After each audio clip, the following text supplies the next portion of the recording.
Sir അന്ന് number ഉണ്ടല്ലോ, ഞാൻ അതിനെപ്പറ്റി അന്വേഷിച്ചു. സാർ അതിൽ നിന്ന് കോൾസ് ഒന്നും പോയിട്ടില്ല, ഒരൊറ്റ മെസ്സേജേ പോയിട്ടുള്ളൂ. Sunrise is too early. പിന്നെ മെസ്സേജ് റിസീവ് ചെയ്ത ആളുടെ, മെസ്സേജ് അയച്ച ആളുടെ രണ്ടുപേരുടെയും ഡീറ്റെയിൽസ് മുഴുവൻ ഫേക്കാണ്.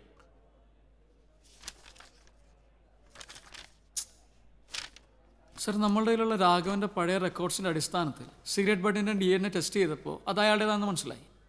പക്ഷെ ഇപ്പോൾ കിട്ടിയ ഡെഡ് ബോഡി പാർട്സായിട്ട് കമ്പയർ ചെയ്യാൻ നമ്മളതിൽ യാതൊരു സ്കോപ്പും ഇല്ല. ഇത് രാഘവൻ്റെ ഒന്നും അല്ല സർ. ബോഡി രാഘവൻ്റെ തന്നെ, അത് ചെയ്തത് ഹർഷ. മോർണിംഗ് സർ, എല്ലാം റെഡിയാണ്. Have A nice journey.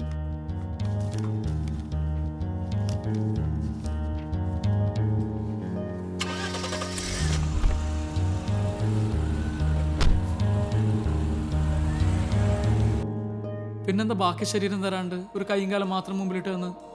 To prove his point. എന്ത് പോയിന്റ്? ഒന്നും ചെയ്യാൻ പറ്റാതെ നോക്കുകുത്തികളെ പോലെ നമ്മൾ നിൽക്കണം. അതാണ് അവന് വേണ്ടത്.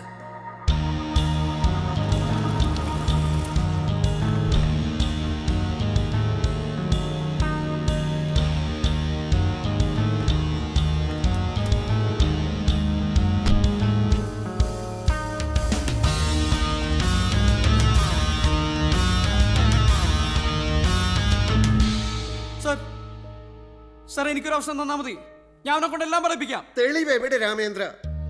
മരിച്ചത് രാഘവനാണെന്ന് പറയാൻ നമ്മുടെ കയ്യിൽ തെളിവില്ല. പിന്നെ കൊന്നത് ഹർഷയാണെന്ന് എങ്ങനെ പറയും?